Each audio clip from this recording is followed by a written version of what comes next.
There are places in this world, places with walls that hold secrets, doors that lead to forgotten memories, and rooms where time seems to stand still. Hazelwood Grand Hotel is one of those places. Once a destination of luxury, it now stands abandoned, shrouded in mystery and fear. But even among those who avoid the crumbling structure, there's one part of it that no one dares approach. Room 113. Legends speak of its cursed nature. It's said that those who enter room 113 are never the same, if they return at all. Paranormal investigators, thrill seekers, and skeptics alike have tried to confront the room's terrifying reputation, only to find themselves haunted by visions and fears they can't explain. Tonight, we follow Alex, a seasoned investigator of the paranormal. Alex has spent years seeking answers to the supernatural, but nothing has prepared them for what they are about to experience in room 113. The Hazelwood Grand Hotel was built in the late 1800s, designed to be a luxurious retreat. With grand marble staircases, ornate chandeliers, and sprawling gardens, it was a beacon of elegance and prosperity. But as with many places touched by time, the Hazelwood Grand began to decay, its once grand halls falling silent, its lights dimming.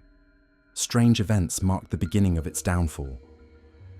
A guest would disappear overnight, only to be found days later wandering the halls in a daze, unable to recall where they had been. Another guest was found in room 113, muttering incoherently about shadows in the walls, his fingers bloody from clawing at the door, as though desperate to escape. The room was soon avoided by guests and staff alike. The hotel closed down, leaving room 113 and its secrets sealed away. But stories continued to circulate. A woman claimed she saw faces in the window of room 113, despite the building being empty. Others reported hearing faint, disembodied laughter drifting from the room at night. But as with all legends, the stories of room 113 became a challenge, drawing in those curious enough, or foolish enough, to enter. Alex arrives at the Hazelwood Grand on a stormy evening, the rain casting shadows across the derelict building. Armed with a camera, flashlight, and a small bag of supplies, they make their way up the crumbling staircase, each step echoing ominously through the empty halls. The door to room 113 looms ahead, old and weathered, the numbers barely visible. As Alex pushes open the door, a cold draft seeps out, sending a shiver down their spine. The room feels untouched by time. Dust coats every surface, cobwebs hang from the ceiling, and the faint scent of decay lingers in the air. The bed is neatly made, as though waiting for its next guest. But something feels wrong. The air is thick, oppressive, as though the room itself is aware of Alex's presence. Alex begins to document the room, noting the eerie silence that fills every corner. As they scan the room with their flashlight, a glint catches their eye. A small, leather-bound journal lying on the bedside table. Curious, they pick it up and begin to read. The entries are sporadic, the handwriting growing more frantic with each page. One entry catches their attention. "If you're reading this, get out while you still can. This room, it traps you in your fears. It's alive." Alex closes the journal, feeling a chill run down their spine, but they shrug it off, chalking it up to the atmosphere of the place. After all, they came here for answers, not to be scared away by a dusty old book. The first sign that something is truly wrong comes in the form of a sound, a faint whisper, almost inaudible, coming from behind them. Alex turns, flashlight sweeping across the room, but there's nothing there. Just the silence, thick and heavy. They tell themselves it's their imagination, but the whisper returns, this time closer, as though someone is right next to them, murmuring just out of earshot. As they sit on the bed to review their footage, they hear footsteps in the hallway outside the door. The steps are slow, deliberate, and seem to stop just outside room 113. Alex holds their breath, listening intently. But after a moment, the footsteps continue down the hall, fading into silence. Shaken, Alex decides to leave the room for a quick break.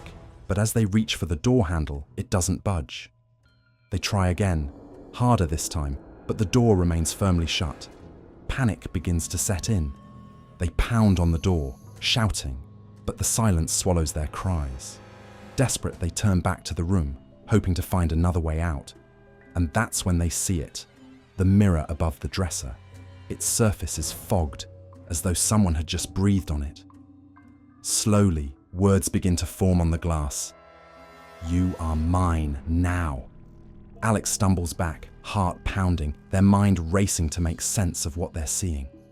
Just then, the lights flicker, plunging the room into darkness. Shadows twist and contort around them, faces forming in the walls, watching, waiting. Alex scrambles to turn on their flashlight, but it barely cuts through the darkness, revealing only glimpses of the horrors that surround them. Time loses all meaning as Alex battles their growing fear. Every corner of the room seems alive, shifting and changing as though mocking their attempts to find a way out. They try to check the time on their phone, but the screen flickers erratically, displaying a time that makes no sense. Hours seem to pass in a matter of minutes, or perhaps seconds.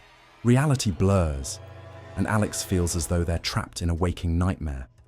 They hear voices, faint, ghostly whispers calling their name, begging for help, or perhaps warning them to leave.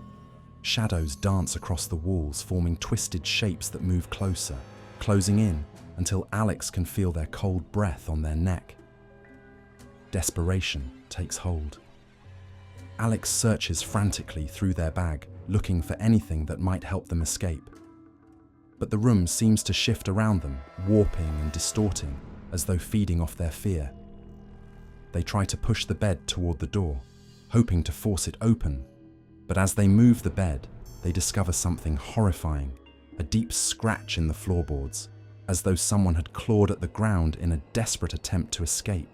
Exhausted and defeated, Alex sits down, pulling out their camera one last time. They press record, their voice trembling as they speak. If anyone finds this, don't come here. Room 113. It's not just haunted, it's a trap.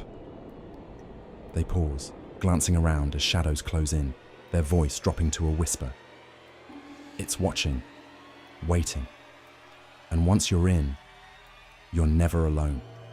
Their words trail off as the camera catches a final glimpse of the room, distorted and hazy.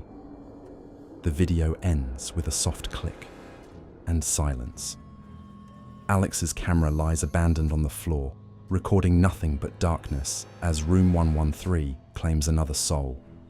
So, would you dare step into room 113?